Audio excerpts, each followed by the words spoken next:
Bwana, so kinyonge movie inaanzia mwaka 2007. Tunakutana bidada mmoja anaishi katika familia moja ya kimaskini sana, na leo hii hapa anarudi kijijini kwao kufika mjini ili kwenda kuanza masomo katika shule yake mpya. Sasa kipindi anaenda shule hivi, kuna pikipiki fulani hivi likapita likamwagia maji. Mchizi mwenyewe ni huyu hapa, ni mmoja kati ya mtoto kitajiri vibaya mno, yani wazazi wake ana pesa za kutosha. Basi mwamba alikaa na huyu bibie katika karibu siti moja. Kwa jamani, huyu ni mwanafunzi mpya na leo hii hapa tunagawa mitihani kwa ajili ya watu kufanya. Basi mwalimu alifika pale nini, akasimamia pepa, watu wakafurahi sana. Sasa mwetu wakawa wanarusha rusha pepa nini, lakini mwamba alikuwa anamprotect bibi. Akamwambia, vipi, naweza nikakusaidia? Kuna shida gani? Wewe kama una chochote unahitaji nikusaidie, mimi nipo hapa kwa ajili yako, naweza nikakusaidia. Lakini bibi alikuwa anamkataa sana mshikaji huyo hapa, na akawa anaficha kitabu chake. Mwamba akakipokea, akawa anakirusha rusha. Bahati mbaya secret vitu vyake vikadondoka kwenye ile nani. Mwamba akaona hadi aibu. Sasa bidada akampiga sana makofi na Mwamba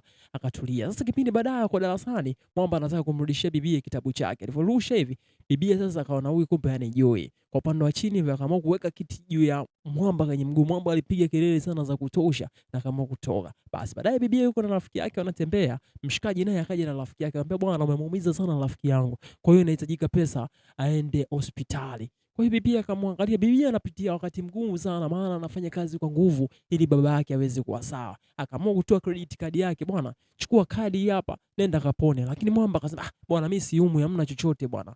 Basi walipotoka pale wakaingia kantini, akamwambia, jamani, leo hii hapa mimi ndo nalipia msosi, kwa hiyo yoyote atakayechukua msosi alipie bure. Kwa hiyo alikuwa anatumia credit card ya bibi huyo hapa. Lakini rafiki yake na huyo bibi akawa anashangaa, sema, kwa nini unafanya huu ujinga wote hivi? Kwa nini? Mwambie hivi, mnajua jinsi gani huyu kwamba anavyohangaika kupata pesa, alafu nyie mnafanya hivyo. Hadi mshikaji mwenyewe kwanza akaona hadi aibu yani. Basi baadaye akaamua kumrudishia credit card yake mshikaji, na akaamua kuiongezea pesa. Basi bibi baadaye akaangalia credit card yake akaona ina pesa nyingi, akaamua kumrudishia mshikaji pesa yake. Lakini Mwamba akagoma kabisa, akamwambia, hivi pesa hizo sio za kwangu bwana, huwezi ukanipa pesa sio ya kwangu. Mshikaji bwana ni mchezaji hapa, anacheza cheza nini. Kwa hiyo basi baadaye bibi aliamua kukaa juu kabisa ya gorofa, akaamua kukaa na mawazo. Lakini Mwamba akamfuata, akamwambia, bwana mimi sio mtu mbaya, nahitaji tu kuwa karibu na wewe, yani anaweza kukusaidia kwenye masomo au la, kama hutojali. Lakini kwamba bibi alionekana kama kumkacha fulani hivi Mwamba, lakini kwamba Mwamba aliendelea kumng'ang'ania sana huyu bibi. Akamwambia, bwana mimi nipo hapa tayari kwa ajili yako, naweza nikakusaidia kusoma nini, mambo yote yakawa sawa. Naelewa kwamba unapitia situation nyingi ngumu. Lakini bibi akamwambia, basi sawa, haina shida. Basi siku nyingine ile pale bibi alikutana na mwalimu, na Mwamba akaanza kukutana na bibi ili waanze kufanya mpango wa kupiga pindi mwanzo mwisho. Lakini Mwamba alijiintroduce, alisema, bwana mimi naweza nikakusaidia vizuri kabisa na masomo, usiwe tena mtu wa mwisho, maana najisikia vibaya sana bibi wewe unavyopata alama za chini alafu mimi niko juu. Basi pindi likaanza kupigwa pale na bibi, hata matokeo yake alianza kubadilika. Ana Mwamba alikuwa anafurahi sana kuona kwamba mtu ambaye anamfundisha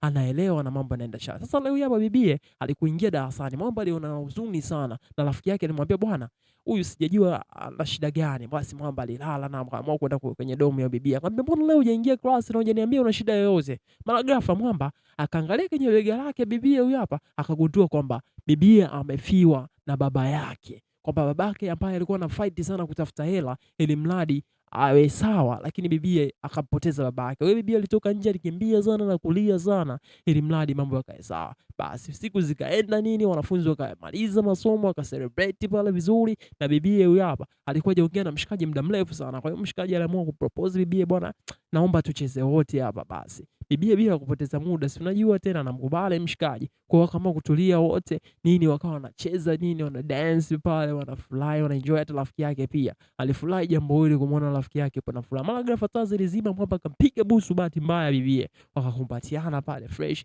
Bibi aliondoka mind sana kama kutoka, akamwambia hivi, unajua nini, mimi nakupenda sana na hakuna mtu mwingine yeyote aliyekuwa moyoni mwangu zaidi ya wewe. Kwa hiyo naomba unitajie jibu langu. Naelewa kwamba leo hii tumemaliza shule, sijui kama tutakutana tena kwa hiyo naomba unitajie tu jibu langu kama kweli naona unanipenda pia Ulaya. Bibi kama kumfuata mshikaji na kamlamba busu. Mwamba alifurahi sana na akaamini kwamba labda jibu lake ndio limejibiwa. Lakini bibi aliondoka huko analia.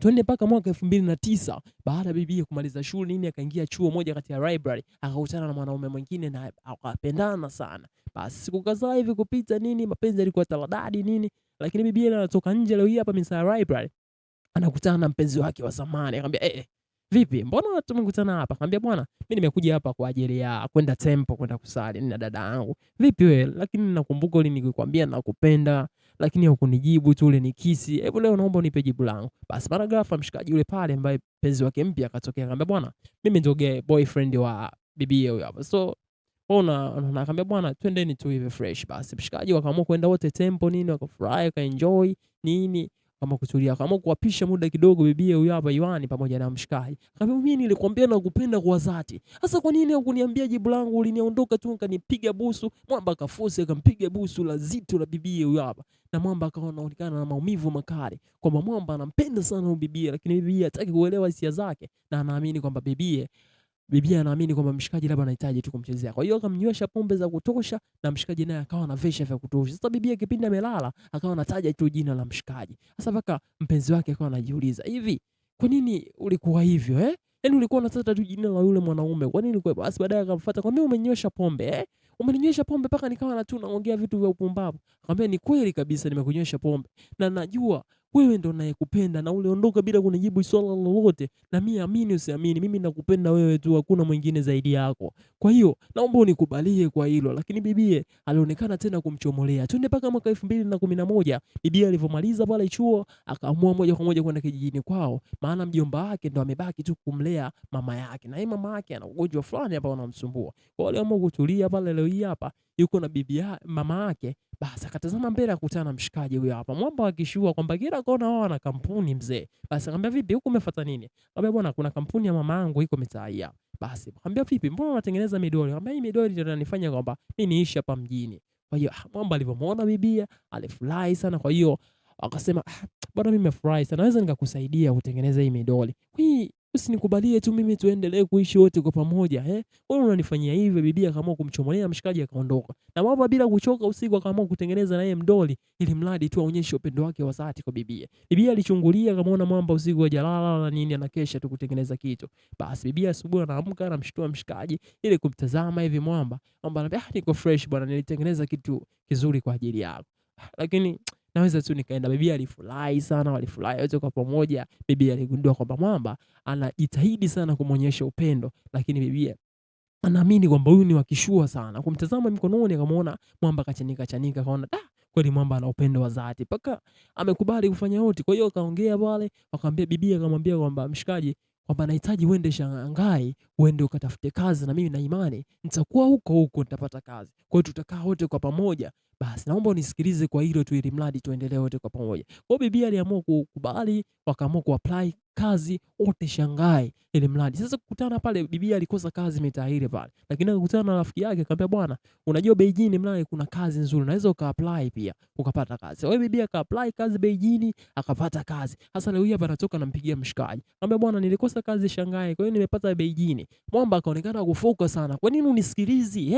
Kwa nini unisikilize? Nilikwambia hivi ukafanya vitu tofauti. Kwa nini unakuwa hivyo? Mimi nakuonyesha upendo wa dhati." Kwa hiyo bibi akamoja kwa moja kupanda treni na moja kwa moja kwenda kumfuata mshikaji. Basi akamwambia, "Mimi nipo kwenye treni, nipo njiani nakuja." Na Mwamba pia akamwambia, "Pia utanisubiri station, maana na mimi nipo kwenye treni hiyo hiyo." Basi bibi alishuka pale akakutana na mshikaji wakakumbatiana. Leo hii hapa walienda kulala pamoja kabisa. Mwamba alienjoy penzi la bibie. Lakini leo hii hapa bibie rafiki yake anasogea anamwambia, "Bwana, mimi nina celebration kidogo naenda kuolewa. Kwa hiyo na imani tu nikwambie tu wewe rafiki yangu, tulikaa na mpenzi yule kwa muda mrefu lakini hajakuoa. Kwa hiyo mimi ndo naenda kunioa." Basi wakatulia na mshikaji nini akaamua kumchukua bibie, wakaingia sehemu wakanunua nguo kali nini, bibie akaenjoy. Sasa wakawa wanatulia wana dance pale kwa moja. "Hivi kwa nini umeamua kuolewa bila kumwambia wazazi wako wala nini? Kwa nini umeamua kufanya hivyo?" Huko wanapiga story nini. Bibie alipomaliza pale party wakaamua kutoka wote wawili kwa pamoja. "Unajua mimi sipo tayari kabisa kwenda mbali na wewe. Na unajua hilo, mimi nakupenda. Na sikupendi tu kwa sababu labda mimi na pesa nahitaji kukuchezea." Na bibia pia ana imani hiyo hiyo kwamba huyu Mwamba anahisi kwamba akimpenda hata watu watamwambia hivyo. Twende mpaka mwaka 2013, bibia anapata taarifa kwamba mama yake anaugua kansa na anahitajika pesa nyingi sana za kutosha ili mradi mama yake awe sawa. Bibia naye kazi bado ngumu, hana pesa za kutosha. Na ana saizi anakaa na ule mshikaji. Kwa hiyo alipofika nyumbani akakuta mshikaji anacheza zake game tu, yuko busy. Na Mwamba akamuuliza bibia, "Mbona umerudi leo uko sadness sana? Kuna shida gani? Hebu niambie kama kuna shida yoyote. Mwamba aligundua hilo swala, akaamua kumpelekea bibie kibunda cha kutosha. Akamwambia hivi, utaenda kumsaidia mama yako ili awe sawa. Naelewa situation ambayo unayopitia. Lakini bibie akamwambia, "Ah, haina shida bwana. Haina shida mimi sihitaji pesa zako." Lakini alimwambia kwamba kuna mshikaji mmoja ex wake ambaye alimkopesha hela tayari. Kwa hiyo Mwamba akamwambia kwamba mimi unijali. Mimi nahitaji kukujali wewe lakini wewe uko busy kabisa, hutaki kabisa kunijali. Kwa nini ulienda kuomba pesa? Nilikwambia kwamba mimi sina pesa. Mwamba alionekana kumind sana na kuwaka vibaya mno, akamfuata mshikaji akamwambia, wewe kwa nini umempa pesa mpenzi wangu? Nilikwambia mimi sina pesa za kumkimu. Basi Mwamba alionekana siku hiyo kuvesha pombe, kulewa vibaya mno ili mradi atulize kichwa chake. Na mpenzi wake aliamua kumfuata pale kumwomba msamaha ili mambo yote yarudi kuwa bomba sana. Basi Mwamba aliamua kusoma barua fulani aliyoletewa na bibi. Hivi mimi ninapokuonyesha upendo wa kweli, hivi huoni au? Kwani unaamua kunifanyia hivyo? Una imani labda mimi sikupendi haswa? Kwa hiyo Mwamba alionekana kumind sana, bibi akaamua kumtuliza pale, akamkumbatia kumbato moja zito sana, kumpiga mabusu. Nini Mwamba alionekana kulia sana, kuonekana kwamba hayupo sawa, kwamba bibi amuonyeshe upendo wa kweli. Basi siku zikatulia hivi na Mwamba miaka kadhaa hivi ikapita, mama yake alimchukua na kumpeleka mbali kabisa na kumfungulia kampuni Mwamba aanze kazi. Lakini Mwamba alikuwa mbali na bibiye na akawa anataka kumpigia bibiye ili mradi amuombe msamaha wakutane kwa pamoja. Mwamba akaamua kufly na moja kwa moja kuondoka paka mitaa ile pale. Basi bibiye baada ya miaka kadhaa kupita alikuwa peke yake, anaona nini, anafurahi nini, kwa upande wa huko nini, anaendelea na harakati zake za kusali. Na leo hapa anapeleka makaratasi tempo kuomba labda aombe maombi yao yabarikiwe. Basi leo kwenda kukumbuka kwamba kila ombi ambalo anaandika yule mshikaji ni kumbariki tu bibie awe sawa. Hakugundua kumbe yule Mwamba alikuwa na upendo wa dhati sana na yeye. Kwa bibie akawa anajilaumu sana kwamba mshikaji alikuwa ananipenda kiasi hiki, mimi nilijua kwamba anataka kunichezea tu. Basi bibi naye akaamua kufly moja kwa moja kwenda paka mjini ili mradi amtafute mshikaji. Alimtafuta sana na mwisho wa picha akamuona, kumuona Mwamba ana furaha kabisa ya maisha yani. Yani kila muda natazama watu juu. So usisahau kusubscribe hapo, kulike na comment ili kuendelea kuwa pamoja na GBBY24. Kwa hiyo Mwamba anawaza moment nyingi sana ambazo tulikuwa na bibie. Hata bibie pia anawaza moment ambazo alizopitia wote kwa pamoja nini. Na Mwamba ana furaha kabisa.